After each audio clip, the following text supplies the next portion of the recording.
میرے نبی پاک صلی اللہ علیہ وسلم کی حدیث صحیح مسلم میں حضرت صہیب ابن سنان رومی رضی اللہ تعالیٰ عنہ سے مروی ہے. میرے حبیب فرماتے ہیں مومن تو ہر حال میں نفع میں ہی رہتا ہے, خیر پہ ہی رہتا ہے. حضور کس طرح فرمایا, نعمت ملے تو شکر کر کے نفع حاصل کر لیتا ہے, اور مصیبت آئے تو صبر کر کے نفع حاصل کر لیتا ہے. مومن ہر حال میں, بولیے کس جگہ پہ رہتا ہے؟ سارے بولیں گے آپ. اچھا دیکھیں, بات سنیں اور یاد رکھیں. ہم اگر یہ ذہن بنا لیں نا, جس آدمی کا ذہن نہیں ہوتا کوئی آزمائش آئے تو پھنس جاتا ہے, لیکن جو ذہنی طور پہ تیار ہو اس پر کوئی آزمائش آئے تو اسے اتنا پریشان نہیں کرتی. ذہن بنا لے زندگی میں آزمائشوں کے لیے, ذہن بنائے ہر حال میں اللہ کا شکر, ہر حال میں اللہ. لو سنو, میرے نبی کریم میری سرکار کو رب کریم نے چاند سے زیادہ خوبصورت بیٹا عطا فرمایا. سب سے چھوٹے ہیں جناب ابراہیم, چاند سے زیادہ خوبصورت. 3 بیٹے حضور کو اللہ نے دیے, تینوں ہی اپنی قدرت سے لے گیا. چاند سے زیادہ خوبصورت بیٹا. حضرت ام سلمہ کہتی ہے میں نے جب جا کر کے حضور کو مبارک دی نا تو حضور کی آنکھوں میں آنسو آ گئے. یا رسول اللہ, اللہ نے بیٹا دیا ہے. فرماتے ہیں سجدہ شکر کیا مدینے کے محبوب نے. حضور نے بچے کے سر سے بال اتروائے, ایک پلڑے میں بال رکھے ترازو کے, دوسرے پلڑے میں چاندی رکھی. حضور نے صدقہ دیا. پھر فرمایا 2 بکرے لاؤ, قد بڑا ہو, وجود موٹا ہو, آنکھیں پیاری ہو, ذرا سونے سونے بکرے دیکھ کے لاؤ. 2 بکرے لائے, حضور نے ذبح کیا, صحابہ میں بانٹا, غریبوں کو کھلایا, خوشیاں منائیں. 18 مہینے گزرے, پھر پیغام آیا. عبد الرحمن ابن عوف حدیث کے راوی ہیں, فرماتے ہیں بیٹھا تھا, پیغام آیا, حضور صاحبزادے بیمار ہیں. میرے حبیب پاک صلی اللہ علیہ وسلم گھر گئے. خوشی پر بھی حضور کا عالم کیا ہے, اب غم آیا ہے. بہار ہو کے خزاں لا الہ الا اللہ. حضور گھر گئے, جس گھر میں بچہ تھا اس بچے کو گود میں لیا. چاند سے زیادہ بیٹا, روشن ہے, پیشانی نور چمک رہا ہے, آنکھوں سے خوبصورتی یہاں ہے. حضور کی گود میں صاحبزادے کی سانس اکھڑنے لگی, جان نکلنے لگی. او عزیزو, یہاں کوئی آ کے پیغام دے دے کہ بچہ 4 پائی سے گر گیا ہے تو لوگ جمعہ چھوڑ دیں گے. میرے حبیب پاک کی گود مبارک میں بچہ, سانس اکھڑنے لگی, روح پرواز ہونے لگی. حضور نے سینے سے لگایا تو جان ان کی نکل گئی, آنکھوں سے آنسوؤں کی لڑی بہ نکلی. عبد الرحمن کہنے لگے محبوبہ رو رہے ہو؟ فرمایا یہ آنسو شکوے کے نہیں ہیں, نا یہ آنسو حضور کس کے ہیں؟ فرمایا یہ اللہ کی رضا کے آنسو ہیں. میرا دل رو رہا ہے, آنکھیں آنسو بہا رہی ہیں, پر میری زبان سے وہی کہوں گا جس سے میرا اللہ راضی ہوگا. اس لیے کہ بہار ہو کے خزاں لا الہ الا اللہ. میرے حبیب نے فرمایا دیا بھی اس نے تھا, لے بھی وہی گیا ہے. حضرت آسیہ بڑی اعلیٰ چیزیں چھوڑ کے آئیں تو فرعون سمجھانے گیا, کہنے لگا بی بی تو کس چکر میں پڑ گئی ہے, تو اتنے آرام میں تھی, اتنی موج میں تھی. تو آپ فرمانے لگی موج تو آگے میرے اللہ نے میرے لیے تیار کیا. الدنیا سجن المومن, یہ تو مومن کے لیے قید ہے دنیا.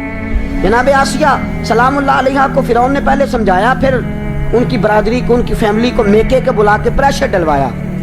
لیکن حضرت آسیہ نے کہا بس جو ہو گیا سو, جو بات ہو گئی سو ہو گئی. جناب آسیہ رضی اللہ تعالیٰ نہ ڈٹ گئی نا جب اسلام پہ,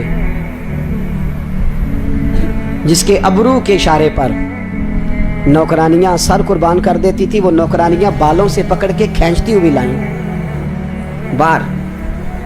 اور وہ فرعون جو کہتا تھا کہ اس کا حکم میرا حکم ہے, اس نے جناب آسیہ کو تھپڑ مارے, بڑے دربار میں عام لوگوں کے سامنے رسوا کیا. بی بی کی آنکھوں میں آنسو ہیں پر چہرے سے مسکرا رہی ہے, لبوں سے مسکرا رہی ہے. سارے چھوڑ گئے. اپنے میکے والے بھی کہنے لگے تو نہیں مانتی تو موج کر. میرے عزیز سن اور یاد رکھ, بڑے بڑے کیل ہوتے تھے, میخیں ہوتی تھی لمبی لمبی لوہے کی. جناب آسیہ کو دیوار کے ساتھ رکھ کے تو ہاتھوں میں میخیں ٹھونک دی, پیروں میں میخیں ٹھونک دی. جناب آسیہ تڑپ رہی ہیں. فرعون نے ان کے وجود پر زخم لگا کے تلوار کے تو نمک اس کے اندر ڈال دیا. حضرت موسیٰ رات کو گزرے تو کہنے لگے اماں تیرا کیا حال ہے؟ تو جناب آسیہ کے لفظ, ایک بی بی ہو کے, عورت ہو کے کہنے لگی موسیٰ مجھے نہ پوچھ, ذرا میرے رب سے پوچھ کے بتا کہ وہ آسیہ سے راضی ہے کہ ناراض ہے. اس سے ذرا پوچھ کے بتا, پوچھ کے اے تن میرا کنگھی ہوئے تے میں زلف سجن دی واواں, تے پوش میرے دی جتی بن جائے, تے میں یار دی قدمی آواں. مارو مارو مینو مار مکاؤ, کوئی عذر نہ پیش لے آواں, جے سونا میرے دکھ وچ راضی. ਜੇ ਸੋਹਣਾ ਹੀ ਮੇਰੇ ਦੁੱਖ ਵਿੱਚ ਰਾਜ਼ੀ ਤੇ ਮੈਂ ਸੁੱਖ ਨੂੰ ਚੁੱਲ੍ਹੇ ਡਾਵਾਂ। ਹਾਂ ਯਾਰ ਫਰੀਦਾ ਜੇ ਕਿਤੇ ਮਿਲ ਪਏ ਸੋਹਣਾ ਉਹਨੂੰ ਰੋ ਰੋ ਹਾਲ ਸੁਣਾਵਾਂ।